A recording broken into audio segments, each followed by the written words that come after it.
பதிவுல கிருஷ்ணர் ராதா வீட்டுல இருந்து கிளம்புனத பார்த்திருந்தோம். இந்த பதிவுல கம்சனோட அடுத்த திட்டத்தை பார்க்கலாம். அங்கிருந்து கிளம்பின கிருஷ்ணர் குழலசிச்சுட்டே போயிட்டு இருக்காரு.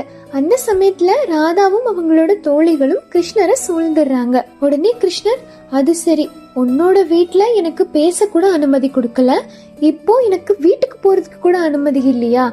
ஒரு நல்ல குடும்பத்துல பிறந்த பெண்கள் பண்ற வேலையா இது அப்படின்னு சொல்லி கேக்குறாரு. உடனே ராதா, அப்படியா, இந்த மாதிரி மாய வார்த்தைகள் எல்லாம் பேசுறதுக்கு எங்க இருந்து கத்துக்கிட்டீங்க அப்படின்னு சொல்லி கேக்குறாங்க. உடனே கிருஷ்ணர், மாய வார்த்தையா? அதெல்லாம் எதுவும் இல்ல, தந்தை கொடுத்து அனுப்பின செய்திய நான் கொண்டு சேர்க்கறதுக்காக தான் இங்க வந்தேன் அப்படின்னு சொல்லி சொல்றாரு. உடனே ராதா, அப்படியா, அது உண்மைனா நேரா என்னோட தந்தைய பார்த்து இந்த செய்தியை நீங்க சொல்லிட்டு போயிருக்கலாமே, அத பண்ணாம என் பின்னாடி வந்து என்ன பத்தின விவரங்கள் எல்லாம் சேகரிச்சு ஒரு சதி திட்டம் தீட்டி, இது உங்களோட முதல் வருகையும் கிடையாது. இதே குழலிசைய நான் ரொம்ப நாளாவே கேட்டுட்டு இருக்கேன். உடனே ராதா, இந்த நாடகத்துக்கு எல்லாம் பின்னாடி என்ன உத்தேசம் இருக்கு சொல்லுங்க அப்படின்னு சொல்லி கேக்குறாங்க. உடனே கிருஷ்ணர், நீ புத்திசாலிதான்னு நான் ஒத்துக்கிறேன் அப்படின்னு சொல்லி சொல்றாரு. உடனே ராதா, அதெல்லாம் எனக்கு தெரியும், எனக்கு விளக்கம் சொல்லுங்க அப்படின்னு சொல்லி கேக்குறாங்க. உடனே கிருஷ்ணர், விளக்கம் சொல்ல நான் தயாராதான் இருக்கேன், ஆனா அதுல இருக்கிற உண்மைய உன்னால புரிஞ்சுக்க முடியுமா அப்படின்னு சொல்லி கேக்குறாரு. உடனே ராதாவுக்கு கோவம் வந்துருது. உண்மை எதுன்னு புரிஞ்சுக்கிற பக்குவம் எல்லாம் எனக்கு இருக்கு அப்படின்னு சொல்லி சொல்றாங்க. உடனே கிருஷ்ணர், இந்த உலகத்திலேயே ரொம்ப கடினமானது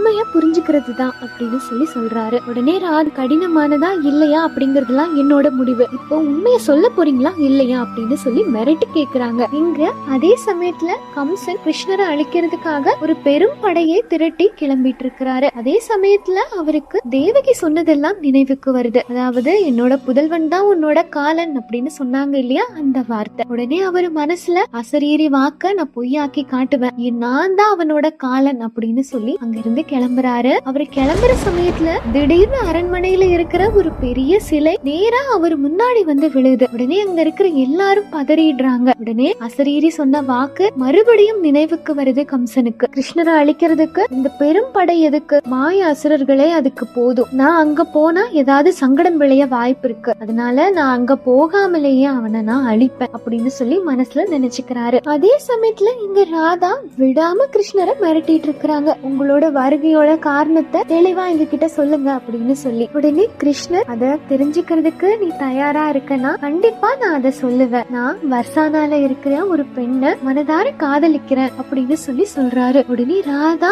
அதிர்ந்து போய் அவரையே பார்த்துட்டு இருக்கிறாங்க. உடனே ராதாவோட தோழிகள் எல்லாம், இவரு மாயம் புரியறது மட்டும் இல்ல, ஆசை வார்த்தைகளும் நல்லாவே பேசுறாரு, இது கூட பொய்யா இருக்கலாம் அப்படின்னு சொல்லி பேசிக்கிறாங்க. உடனே ராதா, உண்மைய சொல்லுங்க, இதுதான் காரணமா அப்படின்னு சொல்லி கேக்குறாங்க. உடனே கிருஷ்ணர், எனக்கு பொய் சொல்லி பழக்கம் இல்ல, ஆனா நான் உண்மைய சொன்னா யாருக்குமே புரியறது இல்ல அப்படின்னு சொல்லி சொல்றாரு. உடனே ராதா, எனக்கு புரியுது, ஆனா நம்புற மாதிரி தான் இல்ல அப்படின்னு சொல்லி கேக்குறாங்க. சரி, அது உண்மைனா அந்த பெண் யாருன்னு சொல்லுங்க அப்படின்னு சொல்லி கிருஷ்ணரை பார்த்து கேக்குறாங்க. உடனே கிருஷ்ணர், அந்த பெண்ணோட பேரை தெரிஞ்சுக்கணுமா? அந்த பெண்ணோட பேரு அப்படின்னு சொல்லி யோசிக்கிறாரு. உடனே ராதா, நேசிக்கிற ஒரு பெண்ணோட பேரை சொல்றதுல என்ன கஷ்டம் இருக்கு அப்படின்னு கேக்குறாங்க. உடனே கிருஷ்ணர், அதுக்கு அந்த பெண்ணோட பேரை சொல்லி நான் அவங்களுக்கு இழுக்க ஏற்படுத்த விரும்பல, ஆனா அந்த பெண்ணோட ஒரு தகவலை மட்டும் நான் சொல்றேன். என்ன மனதார மன்னனா ஏத்தவங்க அவங்க, ஆனா இப்போ என்னோட நினைவே இல்லாம இந்த பூலோகத்துல வாழ்ந்துட்டு இருக்காங்க அப்படின்னு சொல்லி புதிரா சொல்றாரு. அதே சமயத்துல எங்க கம்சன் அரண்மனையில இருக்கிறவங்களை கூப்பிட்டு, அந்த பாலகனுக்கு எத்தனை வயசு இருக்கும் அப்படின்னு கேக்குறாரு. உடனே அவரும் 16 வயசு இருக்கும் அரசே அப்படின்னு சொல்லி சொல்றாரு. உடனே, ஒரு 16 வயசு சிறுவனை அழிக்கிறதுக்கு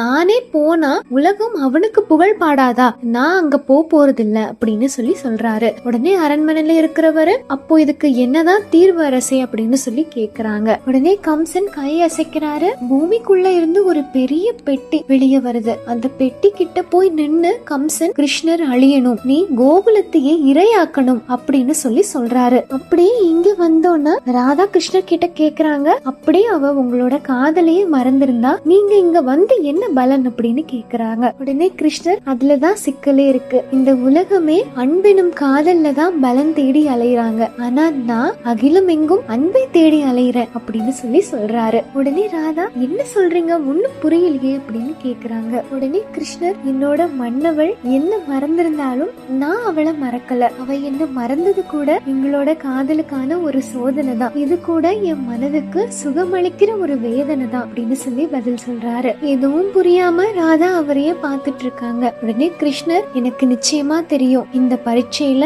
நான் கண்டிப்பா வெற்றி தான் பெறுவேன். என்னவளுக்காக இந்த வாழ்க்கையில எதை வேணா நான் எதிர்கொள்வேன் அப்படின்னு சொல்லி சொல்றாரு. உடனே ராதா, அப்படின்னா உங்க திட்டம் என்ன அப்படின்னு கேக்குறாங்க. உடனே கிருஷ்ணர், வர்சானாவுக்கு நான் மறுபடியும் சீக்கிரமாவே வருவேன். என்னோட மனம் கவர்ந்தவ கூட நிறைய நேரம் செலவழிப்பேன் அப்படின்னு சொல்லி சொல்றாரு. இது மட்டும் இல்ல, நான் கொண்டு வந்த செய்தியிலும் இதுதான் இருந்தது அப்படின்னு சொல்லி சொல்றாரு. உடனே ராதா, என்ன எல்லாரும் ஏமாத்த பாக்குறீங்களா? ஒரு அப்பாவி பெண்ணை ஆசை வார்த்தை காட்டி மயக்கலான்னு பாக்குறீங்களா அப்படின்னு சொல்லி கேக்குறாங்க. உடனே கிருஷ்ணர், நான் தான் அப்பவே சொன்னேன்ல, நான் சொல்ற விஷயத்துல இருக்கிற உண்மைய புரிஞ்சுக்க யாராலையும் முடியாது அப்படின்னு சொல்லி. உடனே ராதா, ஓஹோ, உங்க காதலிக்கு உங்களோட பெயரே தெரியாதா? நாங்கெல்லாம் என்ன முட்டாள்கள் நினைச்சீங்களா? நான் இது வரைக்கும் கேள்விப்படாத ஒரு அற்புத கதை சொல்றீங்க. ஆனா எனக்கு ஒண்ணு மட்டும் தெரியும், உங்களோட குடும்பத்துல இருக்கிறவங்களுக்கே உங்களை பத்தி தெரிஞ்சிருக்காது. அவங்களையும் இந்த மாதிரி மாய வார்த்தைகளால மயக்கி இருப்பீங்க. நீங்க வர்சானால வாழ்றதுக்கு என்னோட தந்தை அனுமதி கொடுத்தா அதை மீறதுக்கு என்னால முடியாது. ஆனா ஒரு அப்பாவி நங்கையோட வாழ்க்கைய நீங்க கெடுக்கிறதுக்கு நான் விட மாட்டேன் அப்படின்னு சொல்லிட்டு திரும்பி பாக்குறாங்க. கிருஷ்ணர் அங்க காணும். இங்க பலராமர் கிருஷ்ணரோட தாய் தந்தை கிட்ட சந்தையில நடந்ததெல்லாம் சொல்லிட்டு இருக்காரு. கிருஷ்ணர் கிட்ட நான் அப்பவே சொன்னேன், கம்ச மகாராஜாவை பகச்சிக்க வேணாம் அப்படின்னு சொல்லி. அவன் கேட்கவே இல்ல. அரசரோட ஆணையம் மீறி வர்சான மட்பாண்டங்களை அவன் வாங்கினான். அத்தோட அங்க இருக்கிற எல்லாரையும் கூப்பிட்டு, இந்த கிருஷ்ணருக்கு கம்சன் மேல பயம் இல்லைன்னு போய் சொல்லுங்க. அது மட்டும் இல்ல, அப்புறமா அரச வீரர்கள் கிருஷ்ணரை துரத்திட்டு போனாங்க. இந்நேரத்துக்கு அவன் ஏதாவது ஒரு சிறையில இருப்பான் அப்படின்னு சொல்றாரு. உடனே கிருஷ்ணரோட தாய், அவன் என்னதான் குறும்பு செஞ்சாலும் அவன் ரொம்ப சாதுரியமானவன், அவனை சிறையெல்லாம் புடிக்க முடியாது அப்படின்னு சொல்றாங்க. உடனே பலராமர், ஆமா அது உண்மைதான், ஒருவேளை அந்த வீரர்கள் கிட்ட இருந்து அவன் தப்பிச்சிருக்கலாம் அப்படின்னு சொல்றாரு. ஆனா தாயே ஒண்ணு தெரிஞ்சுக்கோங்க, கம்சனும் சாதுரியமானவர் தானே, அத்தோட மதுராபுரியோட அரசனும் கூட. அவருக்கு ஒரு சாமானியான கிருஷ்ணரை சிறைப்பிடிக்க முடியாதா அப்படின்னு கேக்குறாரு. உடனே கிருஷ்ணரோட தாய் பலராமர் கிட்ட, நீ எனக்கு சமாதானம் சொல்றியா இல்ல இன்னும் பயமுடுத்துறியா அப்படின்னு கேக்குறாங்க. உடனே கிருஷ்ணரோட தந்தை, அவன் சொல்றது சரிதான், வர வர கிருஷ்ணரோட லீலைகள் அதிகமாயிட்டே போயிட்டு இருக்கு அப்படின்னு சொல்றாரு. கோகுலத்தை தாண்டி கம்சருக்கு எதுக்கு அரை கோவில் விடுக்கணும் அப்படின்னு கேக்குறாரு. அப்படியே அவங்க பேசிட்டு இருக்கிற சமயத்துல கூட்டத்துல இருந்து ஒருத்தர் ஓடி வராரு. ஒரு ஆபத்து, கம்சரோட வீரர்கள் கோகுலம் நோக்கி வராங்க அப்படின்னு ரொம்ப பதட்டமா சொல்றாரு. அதே சமயத்துல வீரர்களும் அந்த பெரிய பெட்டிய இழுத்துட்டு கோகுலம் நோக்கி வந்துட்டு இருக்காங்க. கோகுலத்தோட 4 பக்கமும் முற்றுகையிட்டுட்டாங்க. உடனே அங்க இருக்கிற வீரர்கள் பேச ஆரம்பிக்கிறாங்க. கம்சனோட ஆணைக்கு இணங்க நாளைக்கு காலையில விடிஞ்ச உடனே கோகுலம் நோக்கி நம்ம தாக்குதல ஆரம்பிக்கணும் அப்படின்னு பேசிக்கிறாங்க. இந்த செய்தியும் ஒருத்தர் நந்தகோபர் கிட்ட சொல்றாரு. உடனே நந்தகோபரும் இதுக்கு ஏதாவது ஒரு தீர்வு கண்டுபிடிக்கணும் அப்படின்னு யோசிச்சுட்டு இருக்காரு. சரியா அந்த சமயத்துல கிருஷ்ணர் அங்க வந்துடுறாரு. உடனே கிருஷ்ணரோட தாய் கிருஷ்ணரை போய் கட்டி அணைச்சிக்கிறாங்க. உனக்கு எதுவும் ஆகலையே, நீ நல்லா இருக்கல்ல அப்படின்னு பதறாங்க. உடனே கிருஷ்ணர், உங்களோட அன்பு கவசமா இருக்கும்போது எனக்கு என்ன அம்மா ஆயிட போகுது அப்படின்னு கேக்குறாரு. உடனே கிருஷ்ணரோட தாய் அவரை காதை பிடிச்சு திருகுறாங்க. என்னோட கவலையை பத்தி உனக்கு என்ன அக்கறை? எனக்கு எல்லாம் தெரியும். கம்ச வீரர்கள் கிட்டயே வாக்குவாதம் பண்ணியாமே, அப்படி பண்ண வேண்டிய அவசியம் என்ன? ஏதாவது இன்னல் நேர்ந்திருந்தா என்ன பண்றது? பதில் சொல்லு அப்படின்னு அதட்டுறாங்க. உடனே கிருஷ்ணர், அம்மா வலிக்குது விடுங்க அப்படின்னு சொல்றாரு. அங்க கம்ச வீரர்கள் கோகுலத்தை தாக்குறத பத்தி பேசிட்டு இருந்தாங்க. ஒழுங்கா வரியெல்லாம் செலுத்திட்டு இருக்க நம்மள அவங்க எதுக்காக தாக்கணும்?